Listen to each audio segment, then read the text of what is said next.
La rectificación cervical se ha vuelto un diagnóstico muy frecuente en las consultas médicas y hoy en día se lo usa en exceso para diagnosticar todo tipo de dolencias y se usa este diagnóstico para justificar cuadros que tienen poca o ninguna relación con la rectificación cervical. Así que hoy quiero contarles qué es y qué síntomas produce realmente la rectificación cervical y también quiero contarles cuáles son los síntomas que los médicos diagnostican erróneamente relacionados a este cuadro. Entonces, empecemos por lo primero. ¿En qué consiste el diagnóstico de rectificación cervical? Acá lo primero a saber es que a lo largo de toda nuestra columna tenemos curvaturas fisiológicas, o sea, naturales, como pueden ver en la imagen. Primero quiero destacar que en la región cervical no tenemos una gran curvatura, es solo algo sutil como pueden ver en las imágenes. Entonces, cuando perdemos parte de esa curvatura, es decir, de la lordosis de la región cervical, ahí hablamos de rectificación que es fácilmente visible en las radiografías de la zona. ¿Y por qué se produce la rectificación? Sepan que esta puede ser de causa congénita, o sea, nacimos con este problema, por traumatismos, en donde lo más frecuente es que sea por accidentes de auto, y por último, por malas posturas, una causa muy frecuente hoy en día. ¿Y qué posturas pueden producir la rectificación cervical?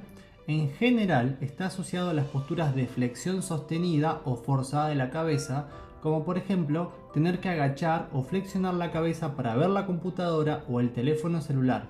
Claramente, mantener estas posturas por tiempos breves no genera ninguna consecuencia, pero hoy en día estas posiciones que menciono suelen ser posturas muy frecuentes y que sostenemos por mucho tiempo.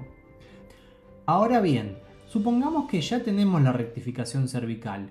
¿Qué síntomas nos puede producir? En muchos casos, la rectificación cervical es asintomática, es decir, no produce ningún síntoma, pero entre los más comunes que podemos encontrar están los dolores musculares en la región cervical y dorsal de la espalda, como consecuencia de malos esfuerzos y posturas que mantienen los músculos para intentar compensar la situación.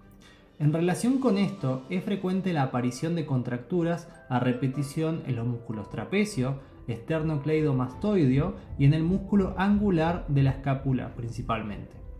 En casos con rectificaciones marcadas, incluso puede haber limitación en el rango de movilidad del cuello.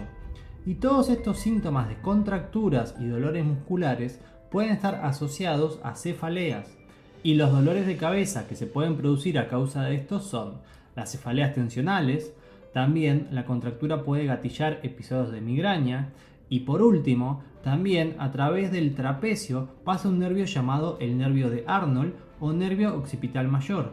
Y si este nervio se comprime o se irrita como consecuencia de contracturas sostenidas del músculo trapecio, puede originar lo que se conoce como una cefalea de Arnold o también conocida como neuralgia occipital. Otro problema que trae la rectificación cervical es que puede acelerar el proceso de degeneración de las articulaciones cervicales y esto con el tiempo puede generar osteoartritis o incluso favorecer la aparición de hernias cervicales que son muy frecuentes de encontrar. Les diría que hasta acá estos son los síntomas y consecuencias que trae la rectificación cervical y sobre los que existe mayor consenso sin lugar a dudas.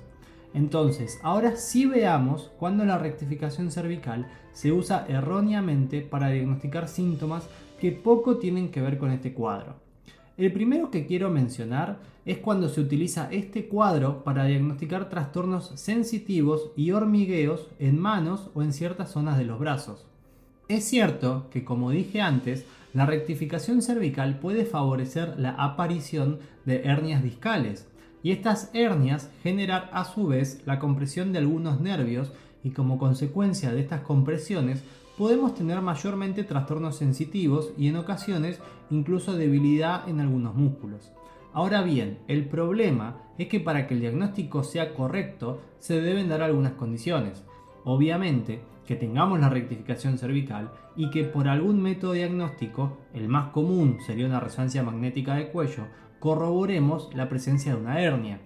Pero también los síntomas de hormigueo o la pérdida de sensibilidad en el brazo debe respetar el trayecto del nervio que está afectado. Y ahí es donde los diagnósticos suelen fallar. porque muchas veces los síntomas que manifiestan las personas son más difusos, o sea, no se encuentran solo explicados por la compresión de uno o incluso de dos nervios del brazo.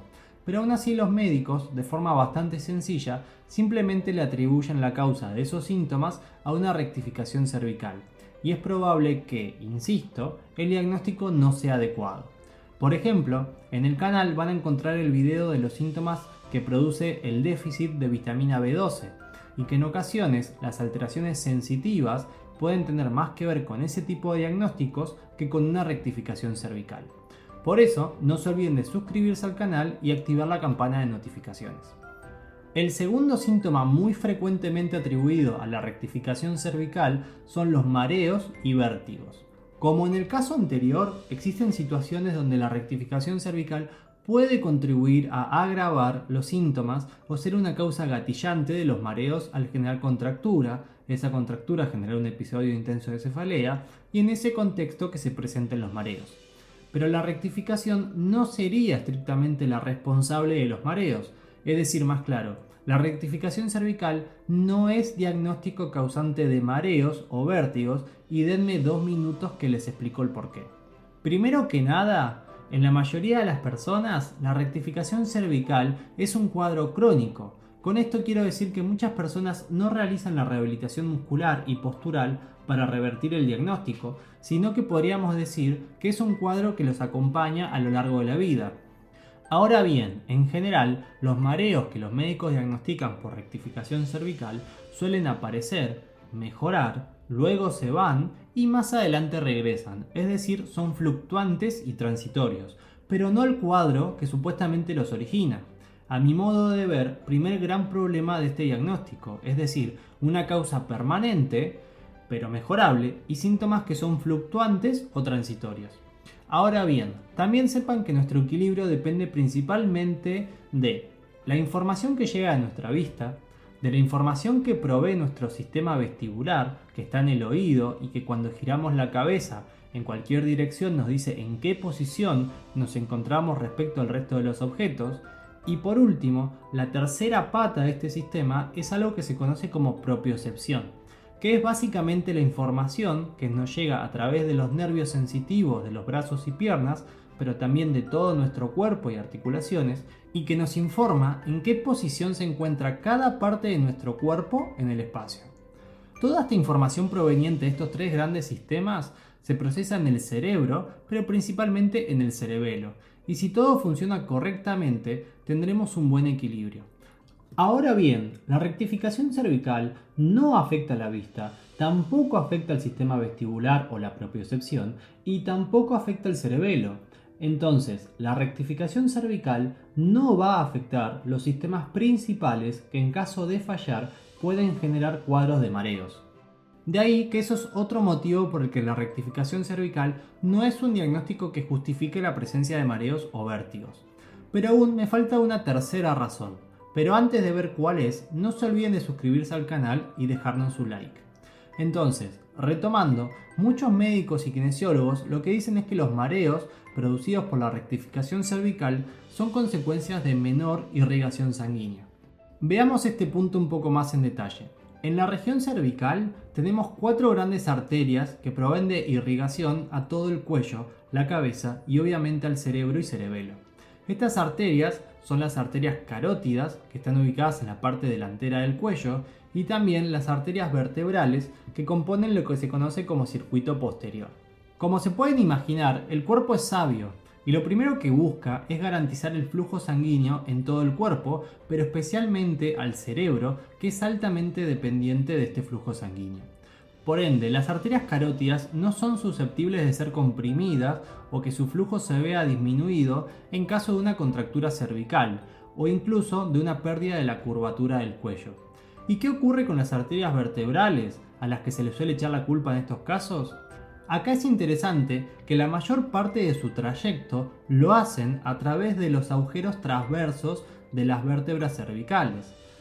Traducido fácil, la arteria viaja protegida adentro de un canal formado por hueso de la vértebra. ¿Para qué? Precisamente para estar protegidos por el hueso que las rodea de cualquier situación que pudiera comprometer o disminuir la irrigación al cerebro. por lo que las arterias vertebrales están más que protegidas de que una contractura de un músculo pueda afectar su flujo sanguíneo. ¿Y la pérdida de la curvatura del cuello entonces es lo que afecta al flujo sanguíneo? Tampoco, porque de perderse la curvatura natural y producirse una rectificación, el trayecto de la arteria sería aún más directo. Y si por si esto fuera poco, como ya les dije, el cerebro es altamente dependiente del flujo sanguíneo y cuenta con un sistema de seguridad, digamos, que es lo que llamamos el polígono de Willis, que no es más que la unión de todas las arterias que llegan al cerebro, y así busca que en caso de que la cantidad de sangre que llega al cerebro por una arteria vertebral estuviera disminuida por algún motivo, esa disminución del flujo sería compensada por el resto del sistema. Entonces, también decir que la rectificación cervical produce mareos por disminución de la irrigación sanguínea al cerebro, en mi opinión, no es solo impreciso, sino que claramente es un mal diagnóstico. Y ahora, ya habiendo explicado esto, me queda mencionar dos síntomas que también son atribuidos erróneamente a la rectificación cervical, y estos son las alteraciones visuales y los zumbidos o tinnitus en los oídos. ¿Por qué digo que están mal diagnosticados con una rectificación cervical? Nuevamente, si pensamos en un tema de irrigación sanguínea, la arteria oftálmica nace de las carótidas, que están por delante de todos los problemas que pueda traernos la rectificación cervical. Y toda la información nerviosa, sinapsis, etc., relacionada a la vista ocurre en el cerebro, es decir, en niveles más altos que los niveles cervicales, y por ende alejados de cualquier trastorno relacionado a la rectificación cervical. Y por último, en el caso de los zumbidos, o también llamados tinnitus, son un problema del oído, pero en este caso del sistema coclear que se encarga de traducir todos los impulsos nerviosos en sonidos. Si bien la irrigación proviene de las arterias vertebrales, ya les expliqué cómo el flujo sanguíneo está protegido en su trayecto por el cuello, precisamente para evitar este tipo de problemas. Y similar a lo que ocurre con las alteraciones visuales, la rectificación cervical, si bien es cercana en localización, está lo suficientemente alejada del oído como para no ser responsable de algún síntoma de este tipo. Entonces, hasta acá llegamos con el video de hoy. Espero que les haya sido de utilidad y si fue así, no se olviden de dejarnos un like y un comentario de qué les pareció el video. Podría extenderme en algunos otros aspectos vinculados a los diagnósticos que están en relación a la rectificación cervical, pero no quiero que el video sea excesivamente largo y creo que con esto que les he comentado podemos llegar a tener una conclusión de que algunos diagnósticos realmente estarían errados. Así que bueno, hasta acá llegamos, nos vemos en el próximo video. De nuevo, espero que les haya sido útil y si fue así, no olviden suscribirse y dejarnos un like.